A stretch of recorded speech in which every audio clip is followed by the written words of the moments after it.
Nah, kemarin kan cerdas udah dibahas ya dok. Jadi cerdas itu kan berhubungan dengan bagaimana cara kita eh, bagaimana melangsungkan kehidupan ya.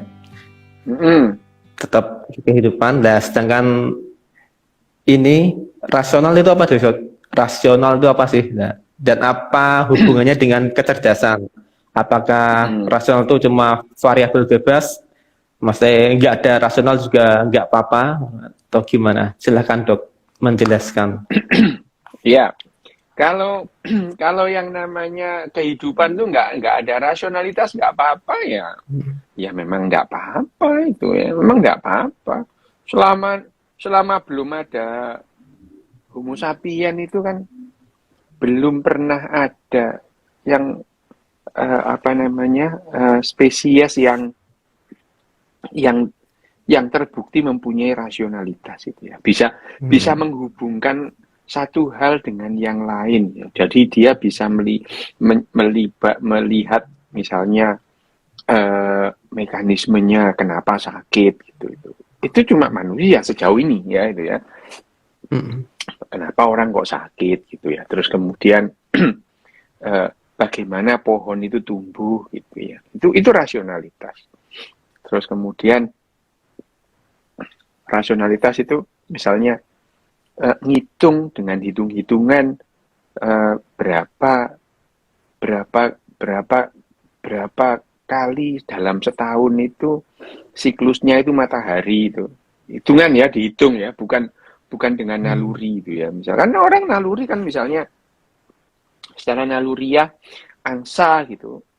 Atau kelelawar gitu. Kelelawar itu terbang ke utara, ke selatan pada musim-musim tertentu gitu. Itu mereka nggak ngitung ya, itu nggak ngitung, mereka nggak notice.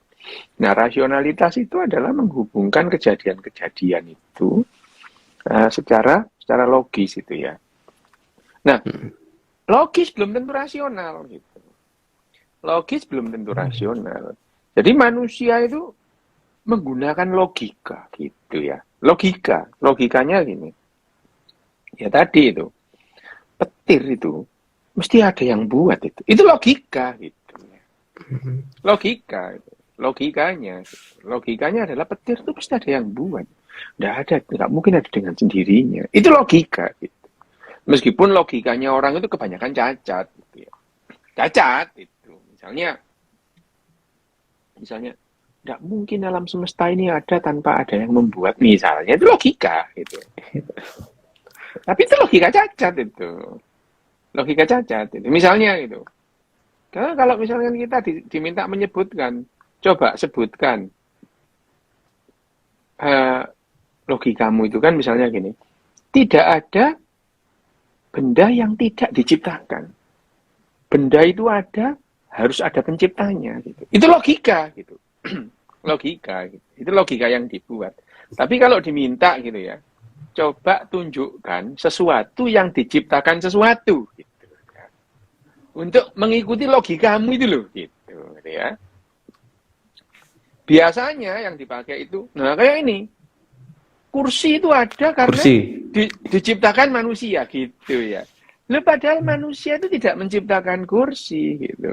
Manusia merakit aja. Kayunya jauh lebih dulu ada daripada manusianya.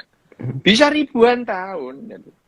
Jadi logikanya kalau ada pencipta alam semesta, dia juga nggak menciptakan, cuma merakit. Kalau ngikuti logikamu loh ya, gitu ya. Bahwa kursi itu ada karena diciptakan oleh manusia gitu. Ya, enggak itu. Manusia itu membuat kursi itu sama dengan manusia numpuk 2 atau 3 batu menjadi susunan. Sama persis itu. Nggak ada bedanya itu. Nggak ada bedanya. Jadi manusia membuat kursi dengan manusia menumpuk batu 2 atau 3 itu sama.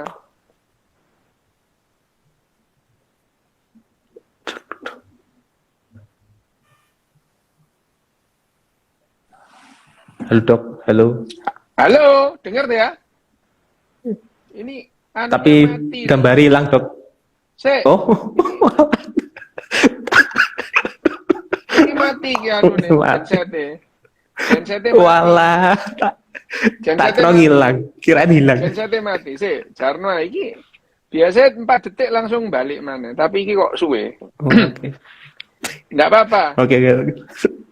Ya, Kita horor Siti. Kelihatan Siti dikit. Nah, udah nyala langsung. Oke. Ini ada kakak. Ini ada kakak. Hai.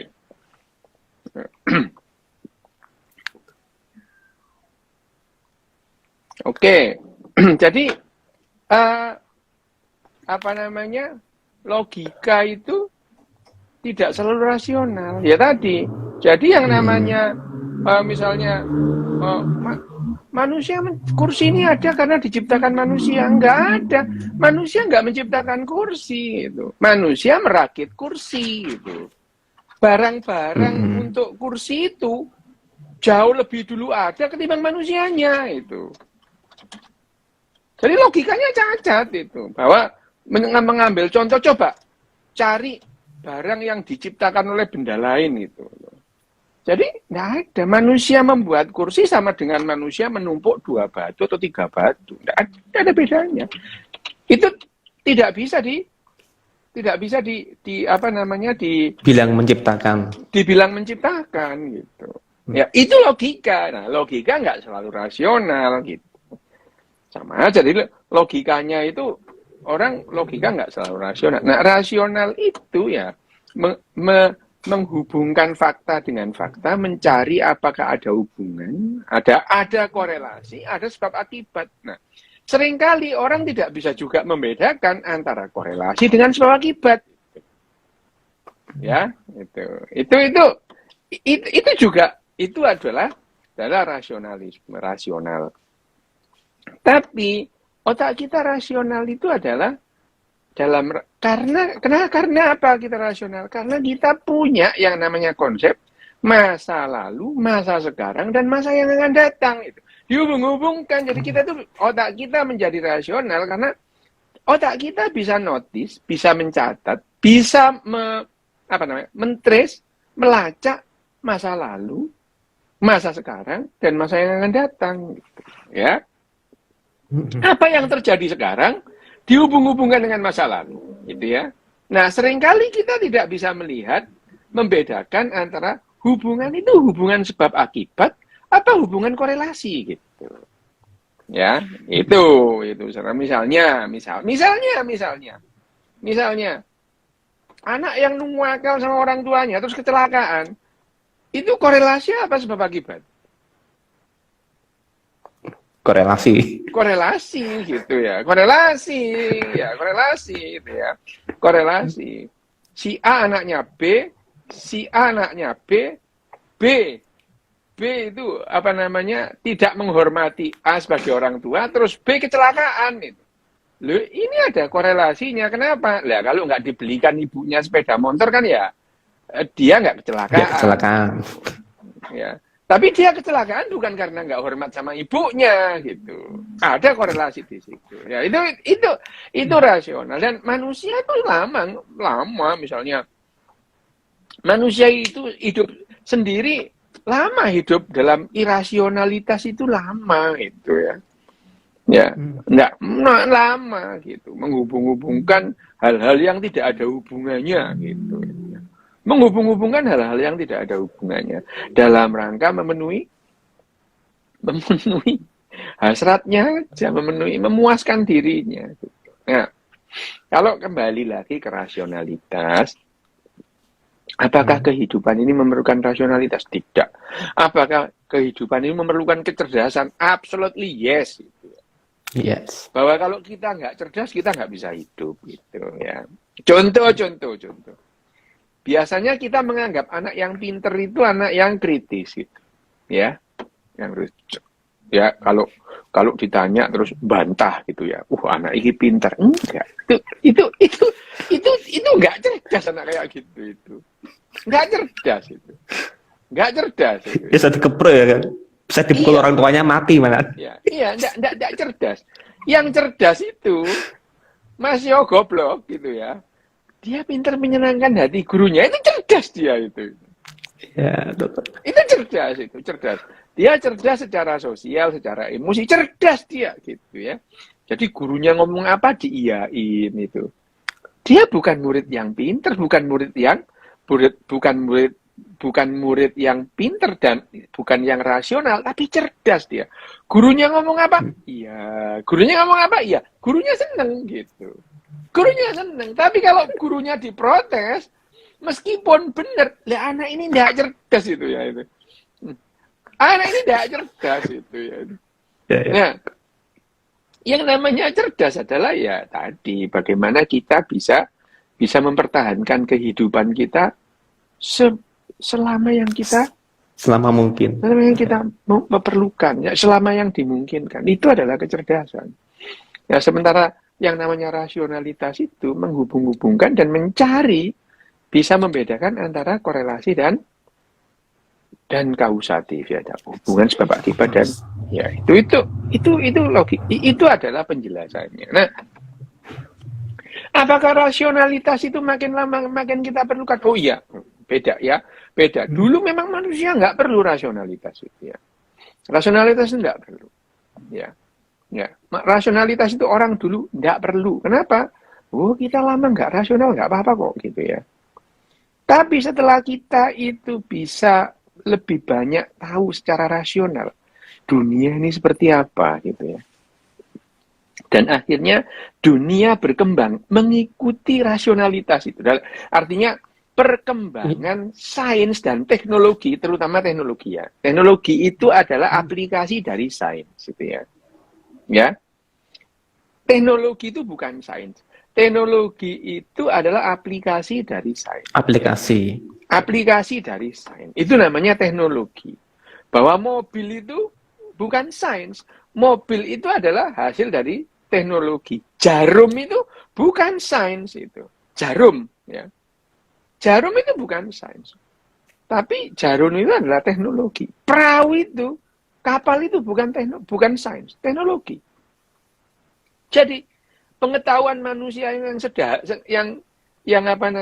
sederhana itu bisa mengembangkan teknologi yang luar biasa. Misalnya, tidak mungkin manusia itu tidak punya teknologi.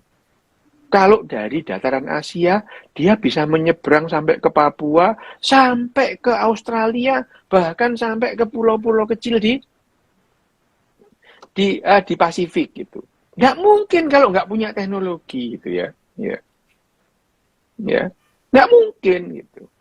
Jadi kalau ada misalnya dibandingkan ini ya, orang-orang atau manusia atau homo sapien yang bisa mencapai ke Papua, bisa mencapai ke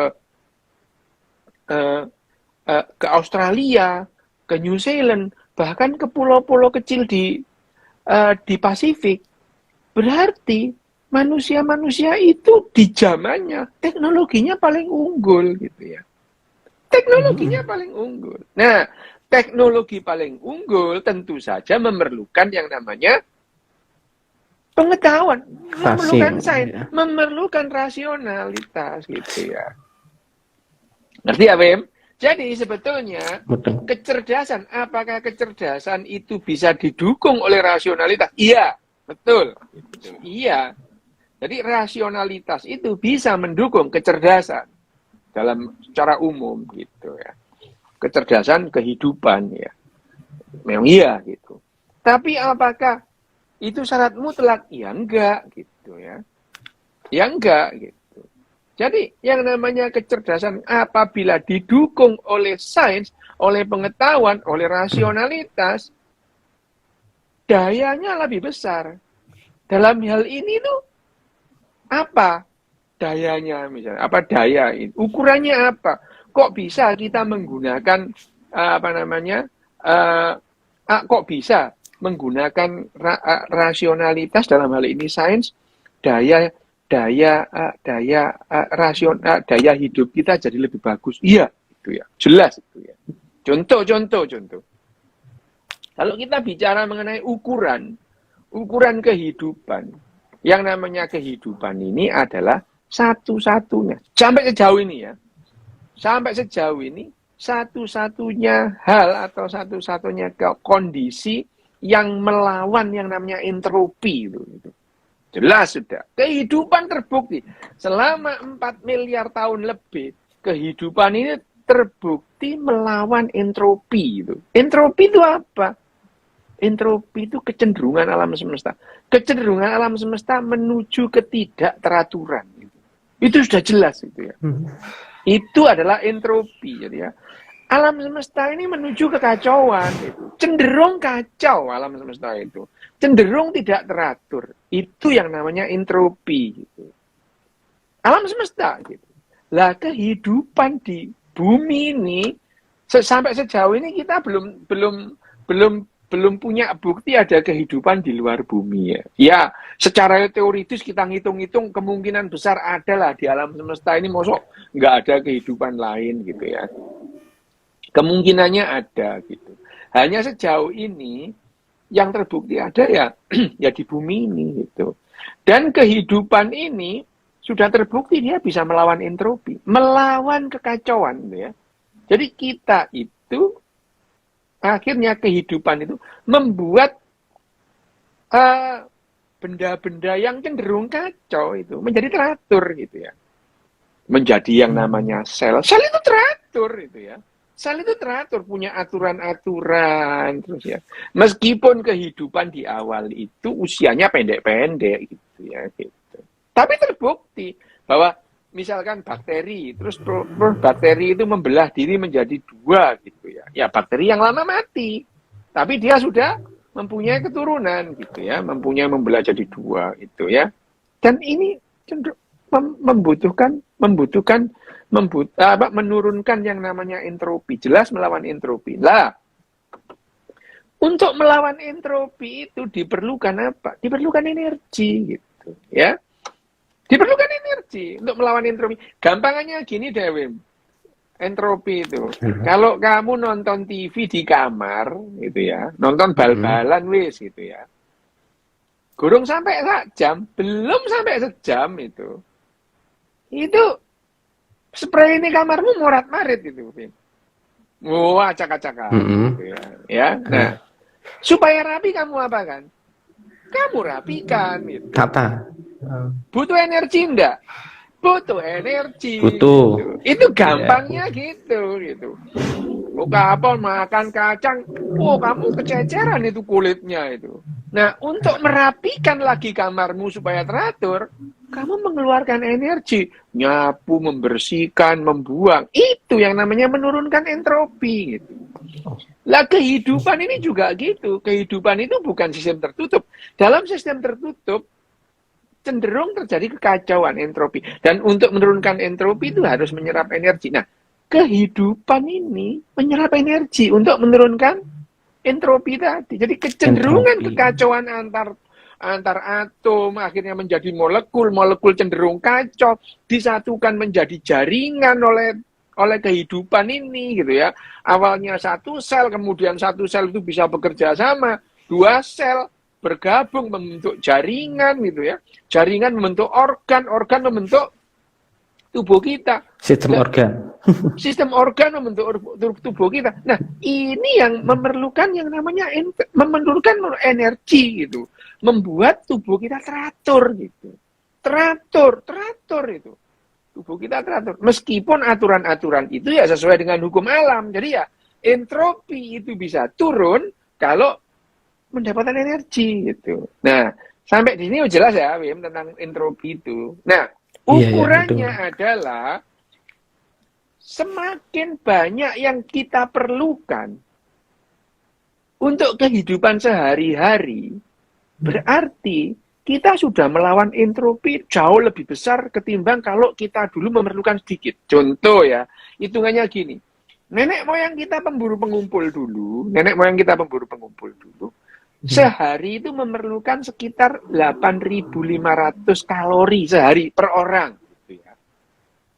Mereka ya, nenek moyang kita pemburu pengumpul dulu itu memerlukan sehari harus rata-rata menghabiskan atau memerlukan 8.500 kalori sehari. Untuk apa? Untuk makannya dia itu. Makan ya, kita kan makan kan, makan terus kamu makan itu. Kalau kamu mau berburu itu kan ya badanmu yang kamu keluarkan itu ya. Panas dari badanmu, kalori itu ya, kalori. Kalorinya dapat dari mana? Dari makanan. Satu orang untuk makan minum perlu kira-kira maksimal 3.500 kalori. Tapi kan apakah hanya itu? Tidak itu. Bakar kayu itu kan kalori namanya. Bakar kayu untuk makan itu juga kalori gitu ya. Bakar kayu untuk makan itu kalori gitu. Terus bakar kayu malam-malam untuk berdiam kalori. Jadi hitungannya nenek moyang kita pemburu pengumpul itu per orang per hari menghabiskan 8.500 kalori gitu.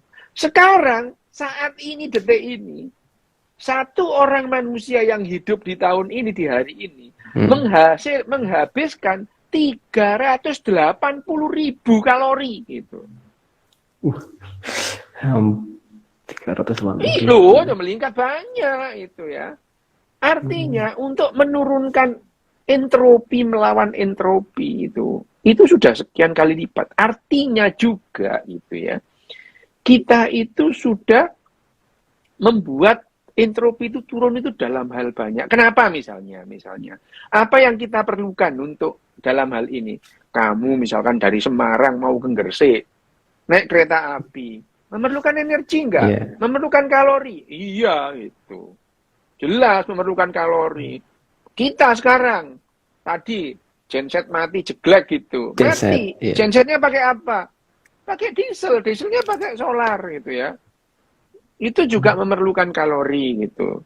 Jadi hitung-hitungannya kamu naik mobil pakai Pertamax turbo memerlukan kalori juga gitu. Jadi hitung-hitungannya seperti itu. Nah, makin banyak kalori yang kita perlukan satu hari di bumi ini, berarti kita itu sudah, daya hidup kita itu sudah luar biasa dibandingkan gitu ya. Dibandingkan yang tadi, di nenek moyang gitu. Nah, sekarang kalau kita berbicara lagi, bagaimana kita bisa meningkatkan kebutuhan kalori kita dari 8.500 menjadi 380.000? Pakai apa? Pakai rasionalitas. Ya, rasional ya. Ya, teknologinya tadi itu. Jadi dengan demikian harapan hidup kita bisa naik, kebahagiaan kita bisa naik, kesejahteraan kita bisa naik. Artinya kita jadi lebih cerdas nggak? Secara umum. Iya. Gitu. Iya. Iya gitu ya. Iya. Jadi manusia itu secara kumulatif makin cerdas. Tapi ono sing tambah goblok ya akeh gitu ya. Tambah nggak rasional, IQ-nya makin rendah. Ya banyak gitu. Ya banyak. Karena pengetahuan kita itu sekarang adalah pengetahuan akumulatif, pengetahuan kumulatif, bukan pengetahuan orang per orang gitu ya. Bukan pengetahuan orang per orang. Kamu merasa yang namanya kita sekarang makin maju. Yang maju beberapa orang aja kali, kamu makin goblok gitu. Perwakilan dong ya. Perwakilan. Nah, iya itu. Ya, yang makin pinter beberapa orang aja kali, kamu makin bodoh gitu. Itu. Ya, ini yang jadi persoalan kan, orang merasa kita makin maju, kita itu istimewa, hanya manusia yang bisa mikir. Iya, bukan kamu kali yang bisa mikir, kamu makin geblek gitu. Aduh. Ya ini yang namanya rasional. Bahwa teknologi ini makin maju, iya, sains makin maju, tapi orang per orang makin cerdas atau makin pinter, enggak, banyak yang makin geblek juga itu. Lah, faktanya, Indonesia sekarang turun rata-rata IQ-nya. Loh, IQ dalam hal ini, IQ itu ukuran rasionalitas, IQ ya. IQ itu ukuran rasionalitas. Jadi kalau ngomong soal IQ, yang diomongkan ada rasionalitas. Bagaimana orang itu menghubungkan kejadian, bagaimana orang itu penalarannya. Itu IQ gitu. Meskipun IQ itu ya nggak paling penting, banyak yang lebih penting gitu ya. Ya kecerdasan misalnya Indonesia ini, kecerdasannya ya sama, kecerdasan akumulasi, kecerdasan kolektif orang sak dunia. Loh, yang membuat Indonesia itu seperti gini itu bukan hanya kecerdasan kolektif orang Indonesia, kecerdasan kolektif orang Korea segala gitu. Lu iya itu. Orang Korea bikin drama Korea itu. Kita menikmati, kita nyaman gitu ya itu. Orang Korea joget-joget, kamu seneng gitu ya. Lu ini kecerdasan kolektif itu. Kamu disuruh joget pun nggak bisa gitu ya. Nyanyi juga nggak bisa. Tapi kalau artismu dicela kamu ngamuk. Itu kecerdasan kolektif. Gitu. Orang aku. Bukan aku, Dok, bukan aku. Itu yang namanya kecerdasan akumulatif atau kecerdasan kolektif bareng.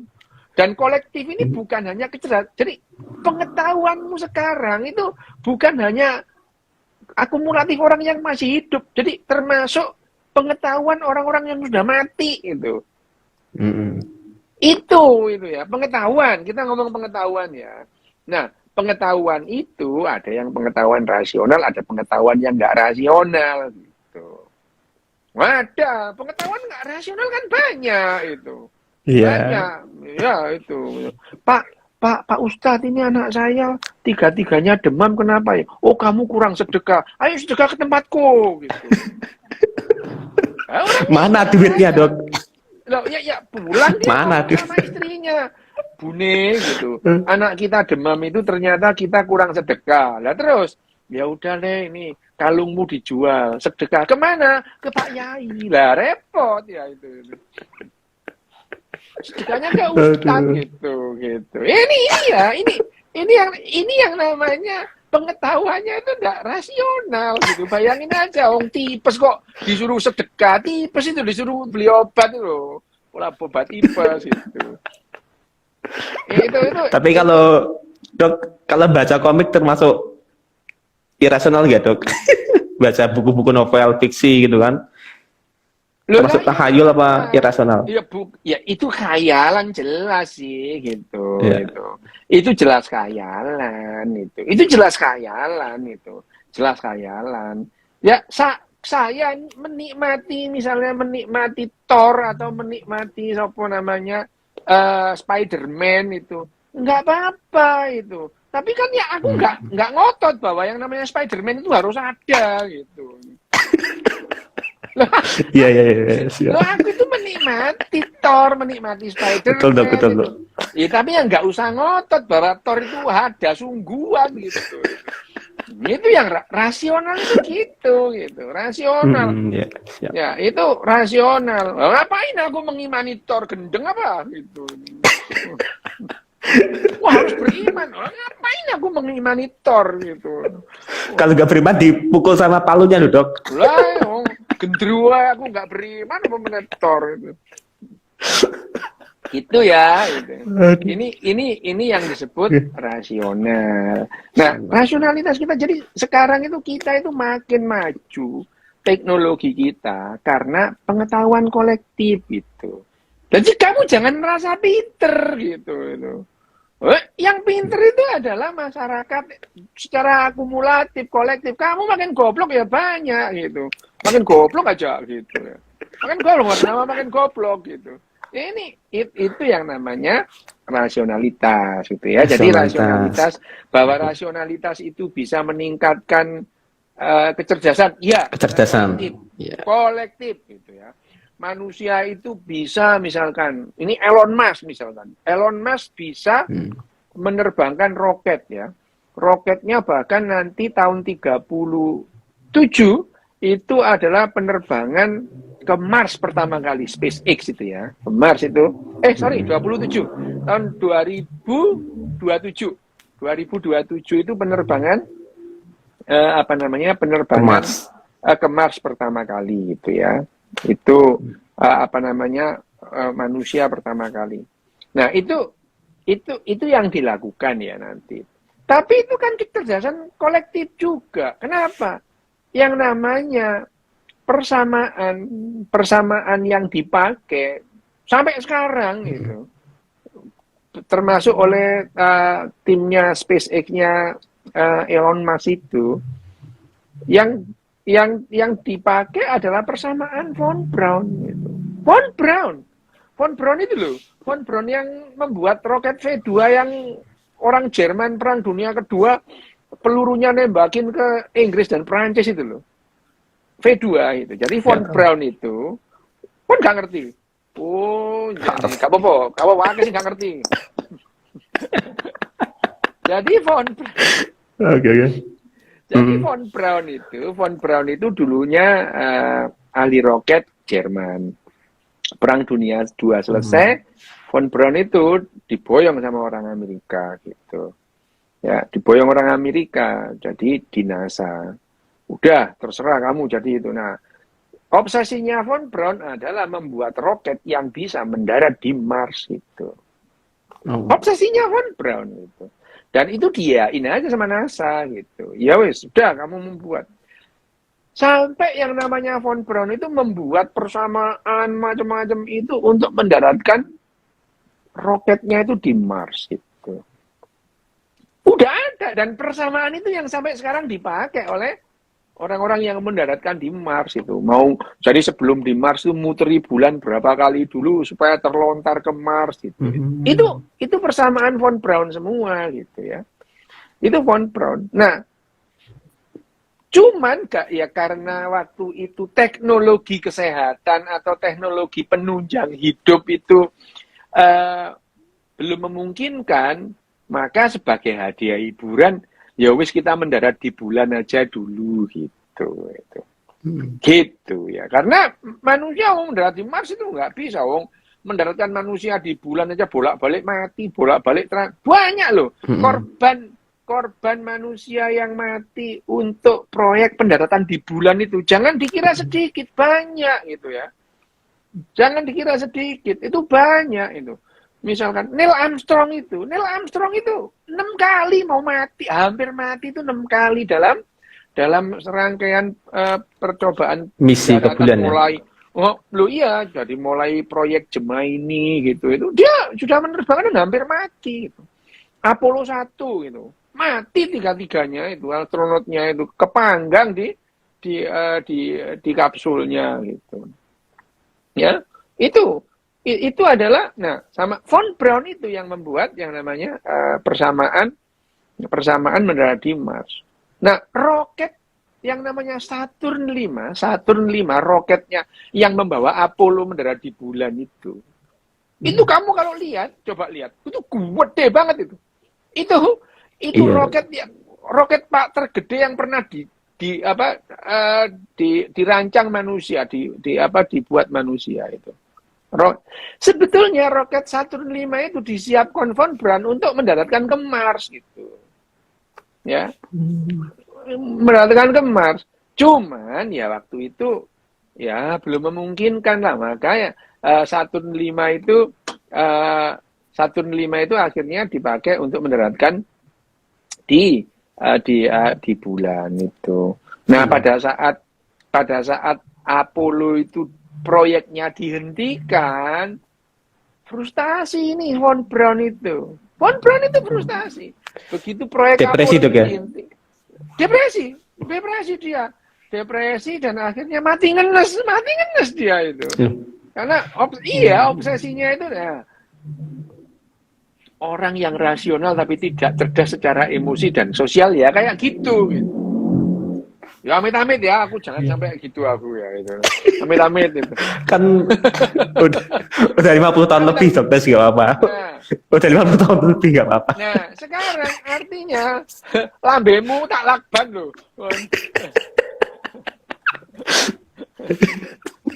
Lambene kok tak lakban. Jadi pengetahuan sekarang itu termasuk teknologinya Elon Musk itu ya pengetahuan kolektif dari pengetahuannya von Braun ya macam-macam gitu ya. Itu yang namanya pengetahuan kolektif. Lah apa gara-gara von Braun itu bisa mendaratkan di Mars, membuat pesawat terus otomatis kamu ikut pinter ya enggak itu.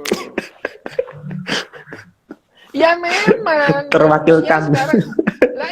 Manusia memang bisa mendaratkan orang di bulan, tapi belum tentu kamu makin pinter, kamu makin geblek ya bisa gitu.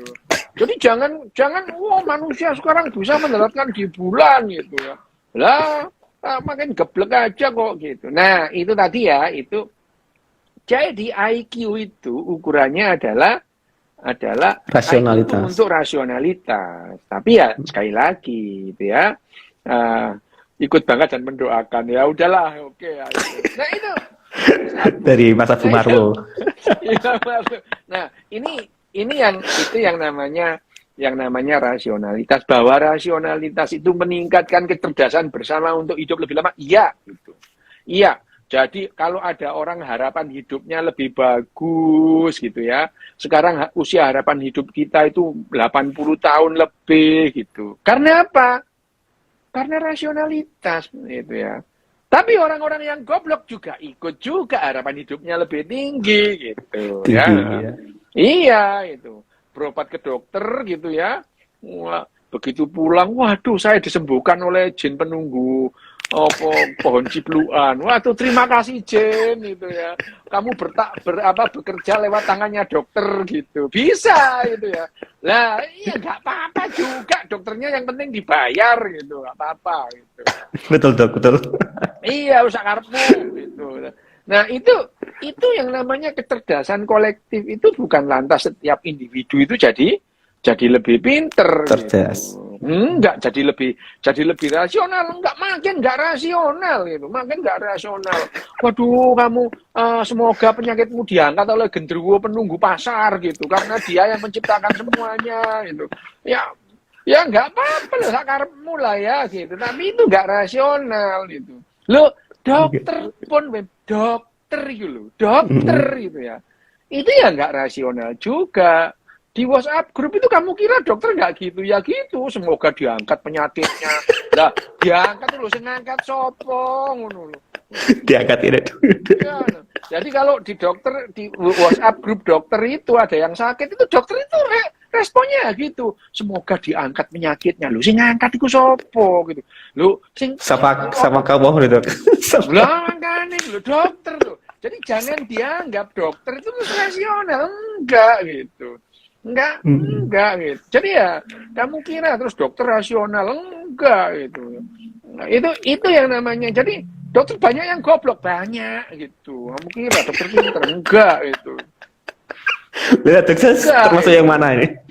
Lo ya enggak apa-apa gitu. Oh, kamu kira gitu. Ada banyak gitu. Nah, tapi sekali lagi, apakah orang itu harus rasional? Ya enggak sih gitu loh, ya enggak gitu. Enggak apa-apa, enggak rasional, tapi jangan ke temen gitu ya. Goblokmu nulari ke orang itu yang bahaya. Orang diajak goblok, itu kalau kamu goblok sendiri enggak apa-apa gitu. Kalau goblok itu ngajak-ngajak, itu yang bahaya gitu. Itu kan biar ada temennya dok. Mulai iya goblok jamaah repot iku ngono ya. Goblok kok ngajak-ngajak gitu. Oke, pertanyaan. Oke, ya dok. Ini harus takon. Aku tak mudeng soalnya. Aku nggak paham soal ini. Nih, dok, bisa ngejelasin secara ilmiah nggak apa yang terjadi pada otak saat manusia mengalami cognitive dissonance? Dissonance, oke ya, udah. Kalau itu sih udah lama kita temukan. Jadi sebetulnya tentang cara kerja otak kita, bagaimana rasionalitas itu dihasilkan oleh otak kita, bagaimana pertimbangan rasional itu dihasilkan oleh otak kita, bagaimana emosi itu dihasilkan oleh otak kita. Algoritmenya kita sudah tahu, gitu ya. Ya memang bulat.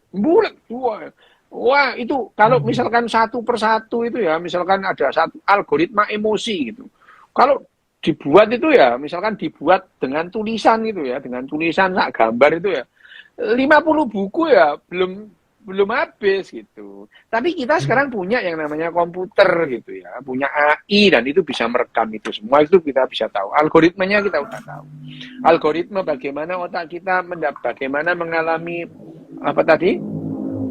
Kognitif dissonance itu lumrah, karena yang namanya ratusan ribu tahun bahkan jutaan tahun emosi kita itu selalu membajak rasionalitas kita. Kenapa? Loh ya itu yang penting itu. Dulu itu harus dibajak. rasionalitas kita itu harus dibajak supaya kita bisa bertahan hidup gitu. Contoh ya, Kak. Saya sering mengambil contoh manusia di padang savana, nenek moyang kita pemburu pengumpul, ada semak-semak bergerak-gerak. Kalau dia rasional, sebentar, itu belum tentu loh, itu serigala atau harimau. Jangan-jangan kelinci kawin. Ayo kita intip yuk gitu. Loh, kalau itu loh, kalau itu serigala atau harimau beneran mati gitu ya. Itu mati gitu. Itu mati. Makanya dalam waktu ribuan tahun rasionalitas kita tuh dibajak terus oleh emosi gitu. Supaya apa? Supaya kita bisa bertahan hidup. Terus kita menciptakan khayalan, menciptakan hoax gitu. Dalam rangka supaya kita lebih gampang hidup itu. Nah, setelah kita paham, kita tahu makin rasional, dunia itu memerlukan rasionalitas. Nah, isunya sekarang bagaimana yang namanya emosi itu tidak terlalu sering membajak rasionalitas kita. Dan kita jadi hidup lebih rasional gitu. Apakah hidup rasional itu membahagiakan? Ya, kalau kita bareng-bareng akan membahagiakan. Belum tentu gitu ya, belum tentu. Tetapi kalau kemudian kita bareng-bareng memandang kehidupan secara rasional, bisa jadi lebih bahagia gitu. Iya. Bisa jadi lebih bahagia. Contoh kalau kita sekarang melihat negara-negara yang namanya negara-negara dengan indeks kebahagiaan paling yang makin tinggi itu, dia mendahulukan rasionalitas itu, bukan emosi gitu. Artinya bagaimana yang namanya rasionalitas itu tidak terlalu sering membajak, tidak terlalu sering dibajak oleh emosi gitu. Emosi. Karena emosinya manusia ini cuman memang dipersiapkan untuk, misalnya, untuk apa? Dipersiapkan untuk memperpanjang kehidupan selama mungkin gitu ya. Sehingga salah satunya otak kita itu terlatih melacak perbedaan, tidak terlatih melacak persamaan gitu. Otak kita itu menotifikasi perbedaan kecil, tapi tidak sadar akan persamaan yang banyak. Misalnya, kamu sama aku, Wim, jejer duduk, orang akan melihat perbedaannya, bukan melihat kesamaannya. Padahal kalau aku sama kamu, persamaannya banyak, Wim. Alisnya di atas mata, matanya dua, hidungnya satu, rambutnya, mulutnya dua, semua sama itu. Itu sama semua gitu. Tetapi yang dilacak oleh kita adalah perbedaan itu. Kenapa demikian? Karena perbedaan, kalau kita bisa perbedaan, kita bisa dengan cepat bisa menentukan mana musuh, mana kawan, mana predator, mana yang bisa kita makan. Itu yang penting gitu. Jadi otak kita selama ribuan tahun dilatih untuk melacak perbedaan gitu. Sementara kalau kita kerjasama, sekarang kita harus saling akrab dengan melihat kesamaan itu. Itu latihannya itu. Jadi latihan-latihan yang dilakukan di negara-negara bahagia itu, kita paham betul bagaimana mematikan kecenderungan kita untuk melihat perbedaan. Gitu. Dimatikan, ditumpulkan, kita dilatih untuk menumpulkan kemampuan otak kita melacak perbedaan dan menotis kesamaan. Itu. Apakah ini kita jadi lebih cerdas? Ya, kita jadi lebih cerdas secara emosi dan rasional. Kenapa? Emosi tidak dibiarkan membajak rasionalitas. Jadi dalam hal ini, apakah modul-modul itu didasarkan atas rasionalitas? Loh iya ya, yang membuat itu ahli neuroscience kok gitu. Lah kamu kira neuroscience itu bikin modul pakai doa? Ya enggak itu. Pakai wahyu, Dok. Ya, ada wahyu turun ini. Gitu. Aduh. Itu ya, tentang yang namanya kognitif dissonance tadi itu. Ya. Terus ada juga yang tanya nih, Dok, apa masalah cinta-cintaan. Nanti mending tanya aja di nonton YouTube-nya Dok Des aja. Masalah cinta-cintaan dulu. Itu cinta-cintaan ngomong. Males aku. Bosan, Dok ya? Bosan aku. Cinta. pangan itu, makan itu cinta gitu. Aduh. Kemarin tuh Pak. Berarti kan tadi sudah dijelasin pokoknya ini cerdas, rasional, terus emosi itu berbeda Dok ya? Berbeda. Siap. Oke. Dan ini Dok, nah ada kasus tadi ya, misalkan contoh ya, orangnya itu bisa memanipulasi ya kan? Memanipulasi orang biar dia hidupnya enak gitu kan. Itu termasuk cerdas apa gimana Dok? Oh, cerdas. Gini loh ya, sebetulnya gini. Contoh bahwa yang namanya akhirnya pada saat kita kenal peradaban ya, mana pada saat manusia itu mulai yang namanya bercocok tanam, bertani, terus kemudian mereka beternak gitu. Akhirnya mereka berkumpul dalam jumlah yang besar gitu ya. Nah, dalam jumlah yang besar itu akhirnya otomatis itulah ya, itu akan menimbulkan hierarki. Harus ada di situ. Manusia itu harus ada hierarki. Dan orang yang di puncak hierarki itu adalah orang yang paling pinter ngadali yang lain gitu. Nah, tetapi perkara mengadali dan dikadali itu adalah kecerdasan kolektif gitu. Lo bener itu. Ada orang yang ngadali, ada orang yang rela dikadali. Jadi satu, membuat ikatan kelompok yang kuat. Lo kalau kamu, misalkan kamu pinter ngadali semua, lo yang dikadali siapa? Gitu. Nggak bisa gitu. Makanya itu harus ada orang yang pinter ngadali, ada orang yang ya gampang dikadali. No, akhirnya jadi komunitas yang bisa dikendalikan. Ini jadi kecerdasan kolektif namanya, kecerdasan emosi kolektif itu. Ayo kita perang. Kenapa? Ini diperintahkan oleh genderuwo penunggu WC misalnya gitu. Genderuwo penunggu yang maha kuasa memerintahkan kita perang melawan orang-orang yang menistakan genderuwo penunggu WC gitu. Wes lah. Gitu. Ya, ini jadi yang kecerdasan. Jadi apakah dengan demikian itu orang yang suka ngadali itu cerdas? Iya, gitu. Sama cerdasnya dengan orang yang mau dikadali gitu. Mereka itu rela dikadali gitu ya, demi ikatan kelompok yang lebih kuat. Loh, itu cerdas mereka gitu. Jadi dalam hal ini mana yang istilahnya mana yang lebih berperan?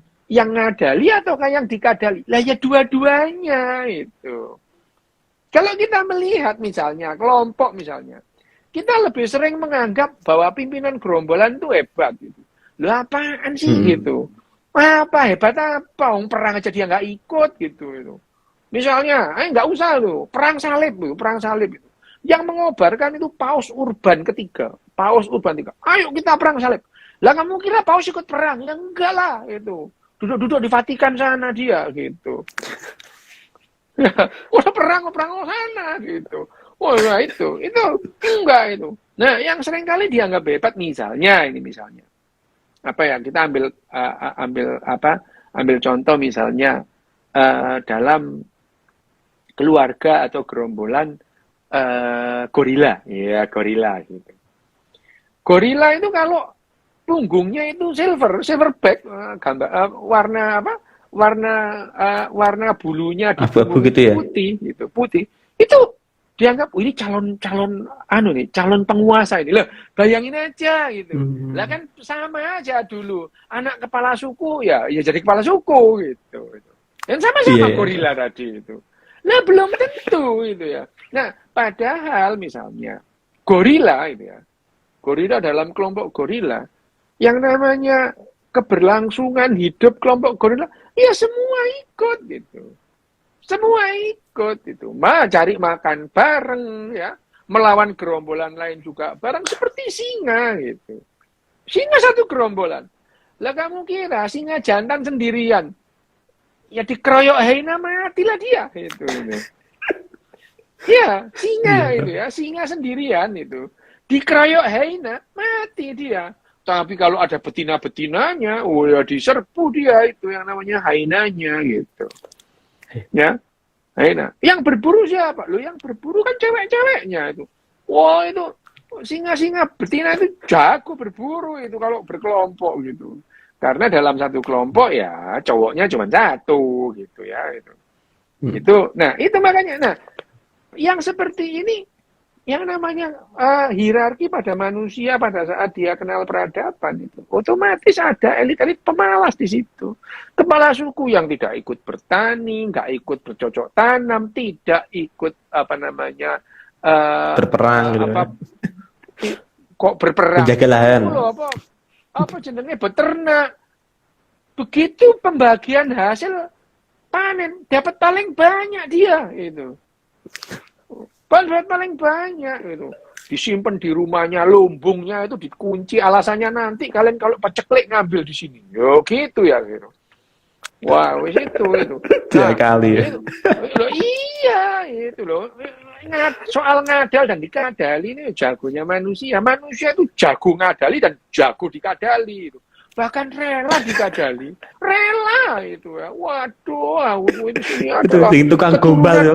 Keturunan 41 dari apa salah gitu ya itu. Wah, inilah udah ya. Udah dikasih mobil lah, dikasih sembarang lah gitu ya.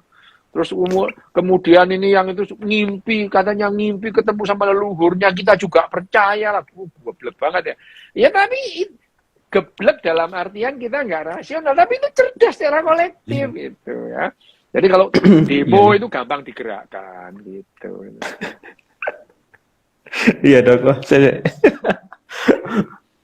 biasanya gitu dok, apa menggombali cewek biasanya itu dok. Gombal dan gombali itu. Kenapa? Ya dok, ini hampir selain mengkadali kan juga. Oh, yang gombali. Selain mengkadali kan ada yang menggombali dok biasanya dok. Cewek-cewek itu yang... kalau digombali. Ya tak aku ngasih tahu sama cewek-cewek. Kamu kalau digombali cowok jangan mundur, matrein gitu. Kalau misalnya kamu digombalin matrein, nggak punya ya bilang aja. Oh, gombal nggak modal gitu. Gombalnya pakai itu dok, pakai money. Ya itu penting itu.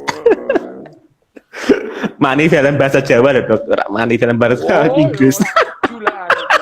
Lambemu. Aduh. Oke. Ini doknya di mana dok? Ini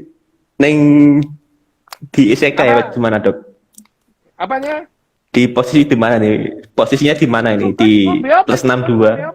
Ngombe apa itu? Ngombe apa? Ini dok sirup sisa. Tak pikir cawan arak kau. Meta aja bersulang ini dok, sake.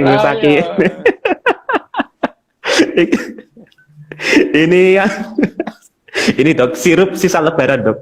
Ya jadi lambene kok memang nggak tertib lho kon dianu ical itu. Kok memang lambene nggak tertib lho. Tak lakban itu. Aduh Chandra. Ora. Mas ngomong apa? Bingung. Iya, kurang 5 menit dok, 5 menit. Ya, yes. Oke. Iya. 1 menit. Nah. Jadi apa nih yang tanya lagi tadi? Apa sih? Apa? Psikopat dan sosiopat. Oh, kenapa? Dan ya apa tuh penjelasannya tuh gimana? Sosiopat dan psikopat itu sulit dibedakan, hampir sama lah ya. Itu. Hampir sama. Hanya bedanya adalah biasanya kalau psikopat itu kalau melakukan aksinya itu rapi banget itu. Rapi banget. Sampai bertahun-tahun enggak ketahuan gitu. Jadi ada yang itu kan seperti yang di Inggris itu orang Indonesia yang membunuh berpuluh-puluh orang baru ketahuan. Bahkan ada dokter psikopat yang membunuh 260 orang baru ketahuan gitu. Nah, pinter banget ya. Biasanya orang psikopat itu good looking, pinter, cerdas, kelihatan ya gampang bergaul, disenangi banyak orang gitu. Jadi kalau dibenci banyak orang kayaknya enggak gitu ya. Itu sudah gampang. Gitu. Terus tapi sosiopat itu hampir sama. Cuman kalau sosiopat itu kalau melakukan aksinya itu jorok gitu. Jadi gampang ketahuan gitu kalau orang sosiopat itu. Ya sama-sama sadisnya, sama-sama tidak mempunyai empati. Tapi kalau sosiopat itu kalau melakukan aksi baru sekali, kedua kali ketahuan itu. Apa berarti kurang nggak mati ya. Skenario-nya jorok. kurang cerdas tuh ya. Nggak cerdas itu. Kurang culas itu. Itu bedanya sosiopat dan psikopat. Okay. Woi, itu ngapain pakai nama segala. Nama apa, Dok? Itu enggak itu. Ya. Oh, ya. Enggak boleh nyebut merek itu. Kalau genderuwo enggak apa-apa gitu. Oke, Dok. Besok dokter sibuk kayaknya sih, kasihan kalau tidurnya malam nanti. Apa? Besok kan dokter sibuk toh besok. Oh, iya, besok jadwal. Enggak, maksudnya besok pagi kan Sabtu kan dokter kan jam 2 live, jam 7 juga live lagi ya. Iya, kan kok ngerti. Kelas landing story ini. Di story dokter sih. Kan maca story gue. Iya. Yes, makasih, Dok. Oke. Makasih semuanya.